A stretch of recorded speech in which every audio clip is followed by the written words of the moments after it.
Hi hello எல்லாருக்கும் வணக்கம் and welcome back to our channel. இந்த டாஸ்க்கை கொடுக்கறதுக்கு முன்னாடியே பிக் பாஸ் ரொம்ப தெளிவாக சொன்னார்.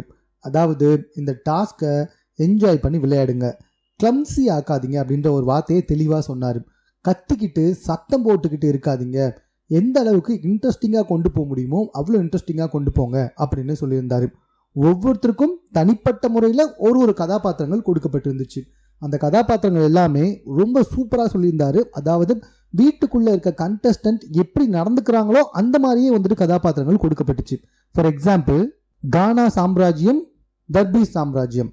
கானா சாம்ராஜ்யத்தில் வினோத் தான் ராஜா, மந்திரி கமருதீன், ராஜகுரு திவ்யா, தளபதி பிரஜன், புலவர் விக்ரம், ஆடல் கலைஞர் ரம்யா, வேலையாட்கள் அமித் மற்றும் கெனி.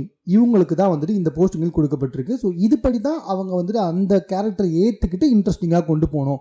அதாவது எப்படிப்பட்ட கேரக்டர், அவங்க வெளியே எப்படி, அதுக்கேற்ற மாதிரியே கொடுத்துருந்தாரு. இந்த பக்கம் தர்பீஸ் சாம்ராஜ்யத்தில் தர்பீஸ் ராஜா, அதாவது பார்த்தீங்கன்னா தர்பீஸ் ராஜா யாருன்னா நம்மளுடைய தர்பீஸ் தான், அதனால தான் லைட்டாக குழப்பமாயிடுச்சு. அண்ட் தென் பார்த்தீங்கன்னா ராஜமாதா கனி, இந்த பட்டத்தை கொடுத்ததே வந்துட்டு நம்ம பார்வதி தான். இளவரசி யார் தெரியுமா? பார்வதி, அரோரா, வியானா. இவங்க 3 பேருக்குமே ராஜா மேலே ஒரு கண்ணு, விச் மீன்ஸ் நம்ம தர்பீஸ் மேலே ஒரு கண்ணு. தர்பீஸ்னா இவங்களுக்கு உயிர். ஆனால் தர்பீஸ் வந்துட்டு ராஜமாதாவை கேட்காம இவங்க கிட்ட வந்துட்டு அணுகவே முடியாது. இவங்க 3 பேரும் ராஜமாதாவை கேட்காம தர்பீஸ் கிட்டையும் போக முடியாது. தளபதி சாண்ட்ரா ரொம்ப காமெடியாக இருந்துச்சு. ரொம்ப மொக்க. இது ஒன்றே ஒன்று ரொம்ப மொக்கையாக இருந்துச்சு.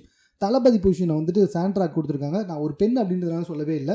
இந்த பக்கம் பிரஜனா, இந்த பக்கம் சாண்ட்ராவா. அதுவும் இல்லாமல் பிரஜன் வந்துட்டு சாண்ட்ரா கூட வந்துட்டு ஒரு சின்ன கனெக்ஷன்லையும் இருக்காரு அப்படின்ற மாதிரி சொல்லியிருந்தாங்க. அது சுத்தமாக யோசிக்கிற மாதிரி இல்லை, நல்லாவும் இல்லை. சேவகன் யார் அப்படின்னு சொல்லி பார்த்தீங்கன்னா சபரி. வேலையாட்கள் எஃப்ஜே மற்றும் சுபிக்ஷா. இதில் இந்த வேலையாட்கள் 4 பேர் இருக்காங்கல்ல, அமித், கெமி, எஃப்ஜே மற்றும் சுபிக்ஷா. அவங்க தான் எல்லா வேலைகளும் பார்க்கணும். இந்த சாப்பாடு செய்யுது இந்த வேலையை கூட அவங்க தான் பார்க்கணும் அப்படின்னு சொல்லப்பட்டிருக்கு. ஸோ மற்றபடி அவங்க ஏதாவது இனிஷியேட் பண்ணுறாங்களா அப்படின்றது பார்க்கணும். பிகாஸ் அவங்களுக்கு சீக்ரெட் டாஸ்க்லாம் கொடுக்கப்படும். இதில் ஆல்ரெடி பிக் பாஸ் தெளிவாக சொல்லிட்டாரு, கத்தாதீங்க, எல்லாருமே கத்திக்கிட்டே இருந்தீங்கன்னா உங்களுடைய திறமை மக்கள்கிட்ட போய் சேராது அப்படின்றத ரொம்ப தெளிவாக சொன்னாங்க. ஆனால் இந்த டாஸ்க்கை ஆரம்பித்து கொஞ்ச நேரத்துலேயும் வந்துட்டு பயங்கரமாக கத்துறாங்க, ஆளுக்கு கத்துறாங்க. உண்மையிலே பாருங்களேன், நான் ஒரு 10 செகண்ட் கிளிப்பு முன்னாடி போட்டிருப்பேன். அதில் எல்லாருமே கத்திக்கிட்டு இருக்காங்க, யார் கத்துறதும் நம்ம காதில் கேட்கல. பயங்கரமாக ஒரு சவுண்டு தான் கேட்டுக்கிட்டே இருக்கே தவிர்த்துட்டு ஒருத்தர் பேசுறது கூட நமக்கு தெளிவாகவே கேட்கல. அந்த மாதிரி வந்துட்டு கத்த ஆரம்பிச்சிட்டாங்க. ஊடால நம்மளுடைய பிக் பாஸே என்ன பண்ணிட்டாரு, நடுவில் இப்போ வந்து ஒவ்வொருத்தராக வந்துட்டு அவங்க ராஜாவை பற்றி மற்றவங்க கிட்ட சொல்லுங்க அப்படின்ற மாதிரி வந்துட்டு சொல்ல வச்சுட்டாரு.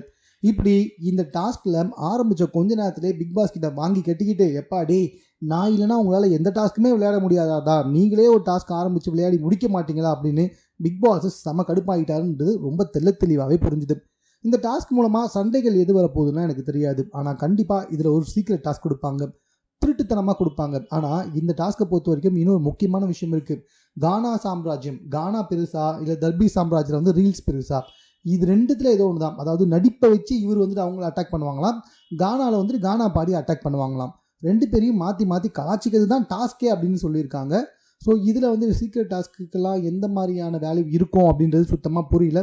But what ever it is, இந்த டாஸ்க் வந்துட்டு ஆரம்பித்த கொஞ்ச நேரத்தில் ரொம்ப போரிங்காக போயிட்டுருக்கு.